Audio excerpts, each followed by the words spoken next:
I want you to do a quick word association with me. Just notice the very first feeling or word that pops into your head. Ready. The first word is vacation. What did you feel? Maybe excitement, relaxation, adventure, warmth. Okay. How about the word hobby? Maybe you thought of words like fun, passion, creativity, flow. Now for the last one. Are you ready? I want you to notice your gut reaction to this word. The word is budget. What came up for you? If you're like 99% of the population, your brain probably served up words like restriction, limitation, can't, no, pain, a chore, guilt, failure. For most of us, the word budget feels exactly like the word diet. It feels like a punishment. It's a set of rules designed to take all the fun out of your life. It feels like a cage. This single, powerful, negative belief is the number one reason why almost all budgets fail. We treat it like an enemy, a source of pain that we are naturally programmed to run away from. We try it for a little while, feel miserable, fail, and then swear it off, telling ourselves that we're just not a budget person. But what if this entire premise, this entire foundation of what a budget is completely and totally wrong? What if a budget was never meant to be a list of things you can't do? What if its true, secret purpose was to be a powerful, intentional plan for all the things you get to say yes to? In this video, I am going to completely change the way you see and feel about your money and your budget. I'm going to prove to you that a good financial plan is not a cage of restriction. It is a key of permission. It is the tool you use to unlock the ability to spend money guilt-free on the life you actually want to live. We're not just going to talk about a new method, we are going to perform a complete paradigm shift. Here's how we're going to do it. First, we are going to dive deep into the restriction mindset. We're going to dissect it and prove, once and for all, why it is psychologically designed to fail, so you can stop blaming yourself. Then, we're going to introduce its powerful and liberating opposite, the permission mindset. And finally, I'm going to give you a practical, step-by-step guide to building your very own permission slip budget, a financial plan that feels like freedom, not a prison. So, let's start by putting the enemy on trial. Let's deconstruct the restriction mindset and understand precisely why we hate it so much. The first and most obvious reason is that a traditional budget is, at its core, a document of no. Think about it. When you sit down to make a traditional budget, what is the exercise? It's an exercise in cutting back. The entire focus is on what you have to give up. The conversation in your head sounds like this. Okay, I have to say no to my daily coffee. I have to say no to buying books until I've read all the ones I own. I have to say no to going out to eat with my friends more than once a week. I have to say no to that weekend trip. No, no, no. It is a document built entirely on negativity and sacrifice. And your brain, which has been wired over millions of years to seek pleasure and avoid pain, looks at this document and correctly identifies it as an enemy. It is a source of pain. And what are we programmed to do when we encounter an enemy or a source of pain? We have a fight-or-flight response. We either rebel against it, or we run away from it. In the case of a budget, we usually do both. We fight it for a while, and then we run away and hide from it until the first of next month when the cycle of self-punishment begins all over again. The second reason the restriction mindset fails is that it breeds guilt and shame. Because a traditional budget is so rigid and perfectionistic, it is incredibly easy to fail. Life is messy. Unplanned expenses happen.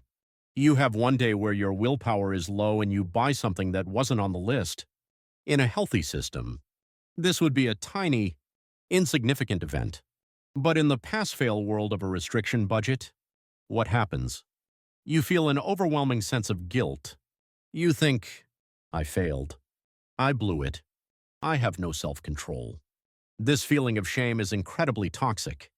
Guilt and shame are not effective long-term motivators. They don't inspire you to get back on track and do better tomorrow. In fact, they do the exact opposite. They make you want to avoid the source of the shame, which is the budget itself. You don't want to look at the spreadsheet anymore because it just reminds you of your failure. So you stop tracking, you close the app, you tell yourself, I'm just bad at this, and you give up completely. The system, by demanding perfection, creates the very failure it's supposed to prevent. The third, and perhaps most subtle, reason the restriction mindset fails is that it ignores your personal values. A restriction-based budget is a cold, logical tool that treats all wants as equally frivolous and bad. It doesn't and can't distinguish between a mindless, impulsive $50 purchase on Amazon that you'll forget about tomorrow and a deeply fulfilling $50 purchase on supplies for a hobby that brings you immense joy and helps you de-stress. To a spreadsheet, they are both just line items under discretionary spending. They are both things to be cut. This is a critical flaw. It fails to recognize that some types of spending are not just frivolous wants, they are investments in our happiness, our well-being, and our quality of life. By treating all non-essential spending as negative, the restriction mindset forces us to live a life that is financially optimized but emotionally empty. It's a recipe for burnout and rebellion. So, if that is the old, broken model, what is the alternative? Now, let's talk about the paradigm shift. Let's talk about embracing the permission mindset. A permission-based approach to your finances doesn't start by asking the negative question, what do I have to cut back on? It starts by asking a powerful, positive, and life-changing question. What is truly important to me? And how can I design a financial plan that allows me to say yes to those things? The primary purpose of this new kind of budget is not to stop you from spending. It is to give you explicit, written permission to spend your money, guilt-free, in ways that make you authentically happy. It's about channeling your money towards your values. So what does this permission actually look like in practice? The first and most important form of permission is the permission to align your spending with your values. This is the heart of the entire philosophy. A permission budget gives you permission to spend extravagantly on the 2 or 3 things you absolutely love, by empowering you to mercilessly cut costs on the dozens of things you don't actually care that much about. It is a system built on conscious, intentional trade-offs. For example, let's say that deep down, you value experiences over things. You love to travel. A restriction budget sees a plane ticket as a huge, irresponsible expense. A permission budget sees it as a core value. It helps you look at your finances and say, okay, I don't really care about having the newest iPhone every year. I'm happy with my 3-year-old phone. I don't really care about having 200 channels on cable TV. I only watch Netflix. So I am going to give myself permission to cancel my cable and skip the phone upgrade, which will free up an extra $200 a month. And I am giving myself explicit permission to put that entire $200 towards my travel fund. You are not depriving yourself. You are making a powerful choice to fund what you love by cutting what you don't. The second form of permission is the ultimate goal for our financial lives. It is the permission to spend without guilt. This is the Holy Grail. How does a budget, a tool we associate with negativity, grant us the freedom of guilt-free spending? It does this by making sure your future is taken care of first. The system is designed so that your savings and investments are completely automated. On the day you get paid, a portion of your money is automatically sent to your retirement accounts, to your emergency fund, and to your other long-term goals. Once that non-negotiable action has happened, once you have paid your future self, the money that is left over comes with a permission slip attached to it. You have earned the right to spend that money however you want. When you go out to a nice dinner, there is no longer a nagging voice in the back of your head saying, should I be doing this? Shouldn't I be saving this money instead? That voice is gone. Because you know you are already saving. You know your future is secure. The money in your spending account is there for one purpose: to be spent on living your life right now. That is true financial peace. And finally, This new mindset gives you permission to be imperfect and to ignore the small stuff. A permission-based plan has flexibility built into its DNA. It's not about tracking every single penny you spend. It gives you permission to stop worrying about that $5 latte. Why? Because you know that the big wins, your 15 or 20% savings rate. Your major bill payments are already handled automatically. You have permission to be a human, to have an off week, to not be perfect. Because your system is strong enough to handle it. You are finally free from the tyranny of tracking tiny transactions. So, how do we build this? How do we create a practical plan that reflects this empowering philosophy? Let's walk through the step-by-step guide to building your very own permission slip budget. Step 1 is the most fun and most important part of the entire process.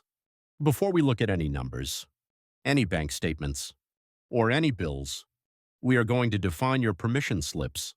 We need to identify your values.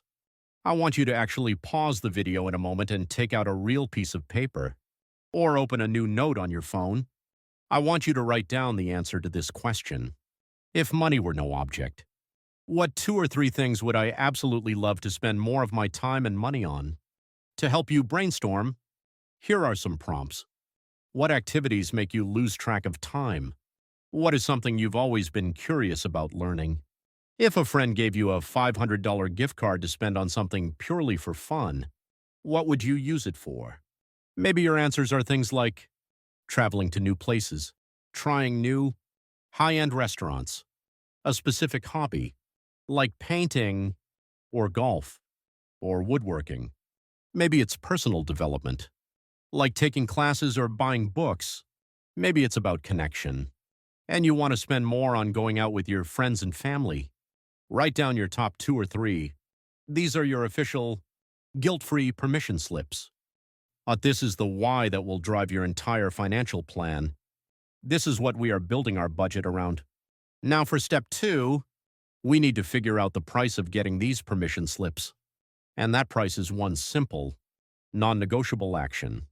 This is the foundation of the entire system. You must automate your future. You have to pay your future self first. The freedom to spend money today without guilt is earned by making sure the you of tomorrow is secure. So, your next step is to decide on a savings rate and automate it. For most people, a great target to aim for is saving and investing between 15% and 20% of your take-home pay. If you can't do that yet, start with a smaller number and work your way up. Then, you set up the automation. You go into your work's HR portal and you set up your 401k contribution. You log into your bank account and you set up an automatic, recurring transfer from your checking account to your Roth IRA and to your high-yield savings account for other goals. You schedule these transfers to happen on the same day your paycheck gets deposited. This is the most important 30 minutes of work you will ever do for your finances. This automation is what buys you your permission to be relaxed with the rest of your money. Step 3 is simple. Cover your obligations. After your savings are automated, you need to make sure your fixed costs are covered. This is the money you need to keep the lights on and keep your life running. This includes your rent or mortgage, your utilities, your car payment, your insurance, and the minimum payments on any debts you have. The best way to handle these is to set them all up on autopay from one main checking account. They get handled without you having to think about them. And that brings us to step 4, the best part. Fund your guilt-free spending account. Now you look at what's left. After your automated savings have been sent to future you, and your automated bill payments have been accounted for, the money that remains is your guilt-free spending money. As we've discussed in other videos, the best practical way to manage this is with the 2-account system. I highly recommend you set up an automatic transfer for this remaining amount, sending it from your main bills and future you account into a completely separate checking account. This second account is your permission to spend account. The debit card for this account is the one you use for all your day-to-day, variable purchases. This is your money for groceries, gas, fun, and most importantly, for cashing in on those permission slips you defined in step 1. The money in that account now has your full, explicit permission to be spent. No questions asked, and with zero guilt attached. Let's look at a couple of real-world scenarios to see how this empowering mindset plays out. Let's imagine our first person. We'll call her Maria. After doing the exercise in step 1, Maria realizes that one of her deepest values is food and connection. She loves trying new restaurants and hosting dinner parties for her friends.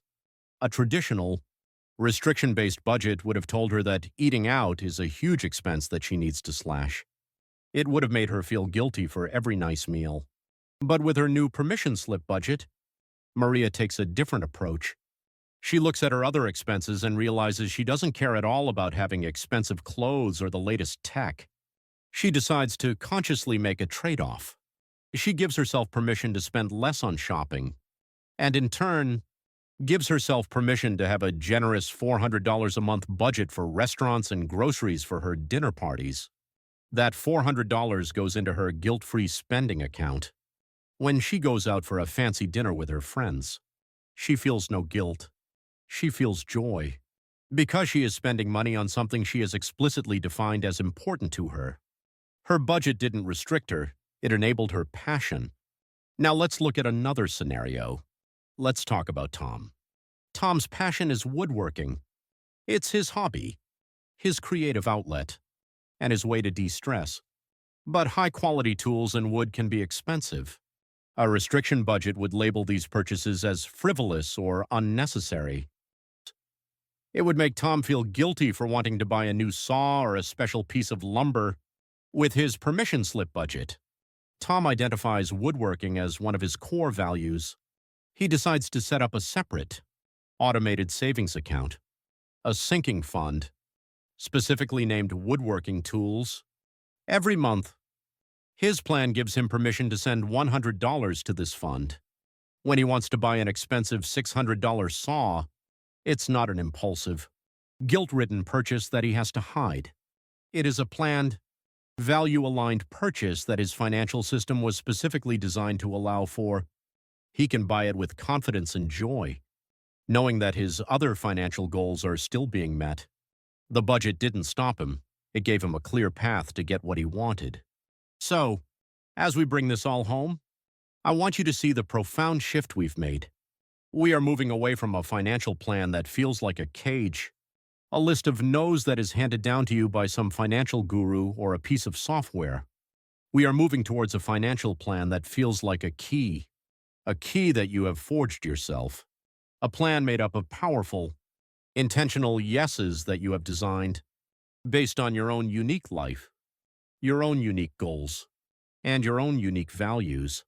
The goal of a good financial plan is not to spend less on everything.